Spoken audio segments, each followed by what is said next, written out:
रफी जी को इंदिरा गांधी ने क्यों कहा, चुप हो जाइए रफी जी, मैं बर्दाश्त नहीं कर पाऊंगी।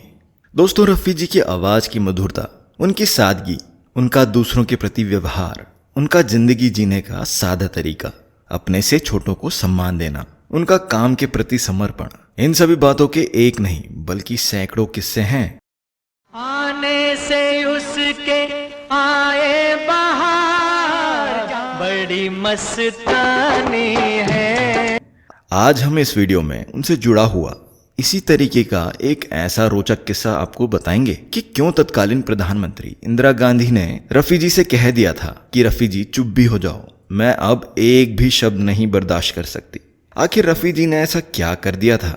बात है 1957 की, जब शोमैन राज कपूर साहब को अपने आर के बैनर के तले अब दिल्ली दूर नहीं फिल्म बनाने की मन में आई। फिल्म की कहानी कुछ यूं थी कि इस फिल्म में एक बच्चा अपने पिता की फांसी को टालने के लिए प्रधानमंत्री से मिलने के लिए चल पड़ता है। प्रोड्यूसर राज कपूर को अच्छी तरह पता था कि प्रधानमंत्री चाचा नेहरू बच्चों से बहुत प्यार करते हैं, तो उनके मन में एक विचार आया कि क्यों ना इस फिल्म में प्रधानमंत्री के रोल के लिए स्वयं प्रधानमंत्री को ही दिखा दिया जाए। उन्होंने प्रधानमंत्री नेहरू जी से मुलाकात की और अनुरोध किया कि इस फिल्म में वो कुछ मिनट के लिए बच्चों की खातिर इस छोटे से रोल को करने के लिए हाँ कर दे। तत्कालीन प्रधानमंत्री फिल्म में प्रधानमंत्री का रोल करने के लिए मान गए थे, लेकिन कुछ ही दिनों के बाद प्रधानमंत्री कार्यालय से खबर आई। राज कपूर साहब को एक पत्र के जरिए ये बात पता चली, जिसमें लिखा हुआ था कि किसी देश के प्रधानमंत्री को किसी फिल्म में काम करते हुए देखने से पूरी दुनिया में गलत संदेश जाएगा। लोग कहेंगे कि अपने प्रचार की खातिर एक प्रधानमंत्री ने फिल्म तक में काम किया और इधर राज कपूर साहब का सपना अधूरा का अधूरा रह गया। मगर असली कहानी की शुरुआत तो अब यहीं से होती है। 27 मई 1964 को पंडित जवाहरलाल नेहरू का देहांत हो जाता है। पूरे देश में शोक का माहौल था। हिंदी सिनेमा को गोमती के किनारे जैसी ऑल टाइम क्लासिकल फिल्म देने वाले सावन कुमार तक भी पंडित जवाहरलाल नेहरू के बहुत बड़े फैन हुआ करते थे। सावन कुमार के मन में अब दिल्ली दूर नहीं फिल्म के विचार से ही एक और विचार आया। उन्होंने सोचा क्यों ना अपने आदर्श पंडित जवाहरलाल नेहरू जी को केंद्र में रखकर एक फिल्म बनाई जाए, जिसमें एक बच्चे के माध्यम से नेहरू जी के प्रति पूरे देश को एक संदेश दिया जाए। फिर क्या था, देश के महानतम कलाकारों को इकट्ठा किया गया और फिल्म बनाई गई। फिल्म की कहानी कुछ यूं थी कि एक अनाथ बच्चे को एक स्कूल का प्रिंसिपल गोद ले लेता है। उसे बहलाने के लिए उसे बताया जाता है कि पंडित जवाहरलाल नेहरू उनके रिश्तेदार हैं। बच्चे के मन में यह बात घर कर जाती है और बच्चा राजू अकेले ही चाचा नेहरू से मिलने के लिए घर से निकल पड़ता है। और जब वो कठिनाइयों से गुजरता हुआ चाचा नेहरू के पास पहुंचता है तो उसे पता लगता है कि चाचा नेहरू की मृत्यु हो गई है। फिल्म नौनिहाल की तैयारियां शुरू होने लगी।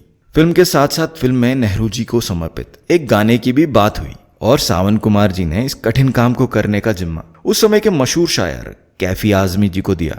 कैफी आजमी जी ने यह गीत बनाया, मेरी आवाज सुनो, प्यार का राग सुनो। जब सावन जी ने इस गीत को पढ़ा तो उनके मुंह से सिर्फ एक ही नाम आया कि इस गीत को अगर कोई आवाज देगा तो वो होंगे सिर्फ मोहम्मद रफी साहब। कुछ ही दिनों में नौनिहाल फिल्म बनकर तैयार हुई।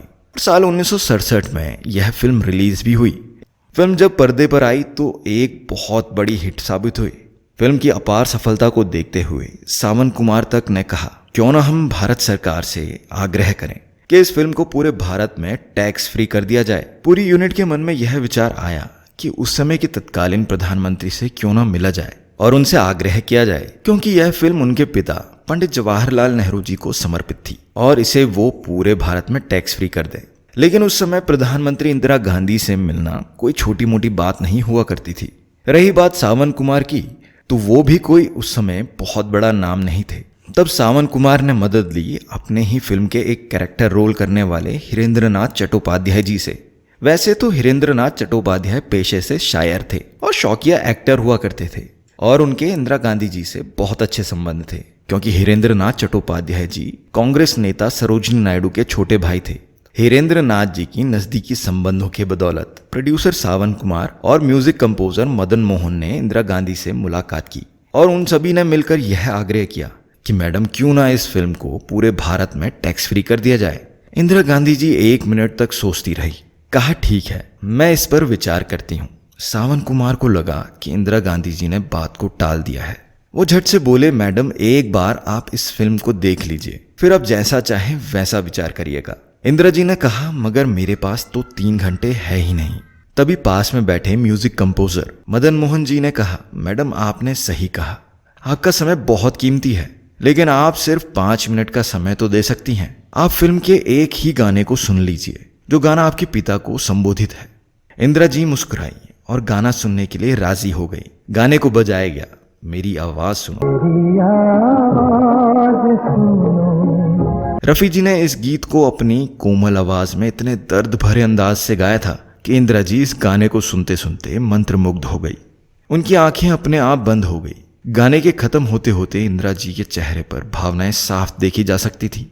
उन्होंने अपने चेहरे पर सभी के सामने हाथ रखते हुए कहा, रफी साहब चुप हो जाइए, अब मैं बर्दाश्त नहीं कर पाऊंगी।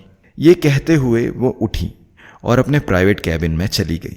शायद ये भावनाएं भारत की प्रधानमंत्री के साथ साथ एक बेटी की भी थी, जो अपने पिता को याद करके फूट फूट कर रो रही थी।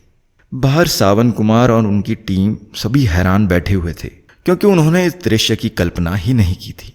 कुछ देर बाद इंदिरा जी के सेक्रेटरी केबिन से बाहर आए और उन्होंने कहा कि आप जाइए, आपका काम हो जाएगा। अगले दिन भारत सरकार ने फिल्म नौनिहाल को पूरे देश में टैक्स फ्री कर दिया था। ऐसे थे हमारे रफी साहब, जिसने देश की सबसे मजबूत प्रधानमंत्री से वो करवा लिया था जो कोई और गायक भला शायद ही करवा पाता। तो दोस्तों, आशा करता हूं कि आपको ये वीडियो अच्छी लगी होगी। तो कृपया इस वीडियो को लाइक करें, चैनल को सब्सक्राइब करें। धन्यवाद। ऐसा मौका फिर कहाँ मिलेगा, जिए तो इस तरह के